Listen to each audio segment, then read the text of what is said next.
I always wondered why he liked to come to Turkey, and to find out that we, the Turkic people who came from Central Asia into this part of the world, we had a lot of common culture.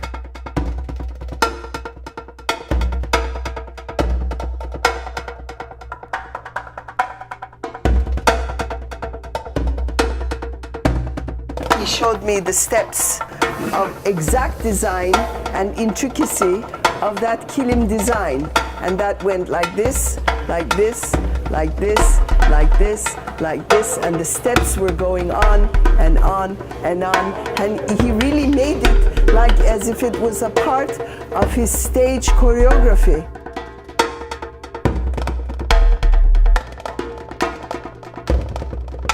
I was doing some attitude. I couldn't do my balance, so I was nervous.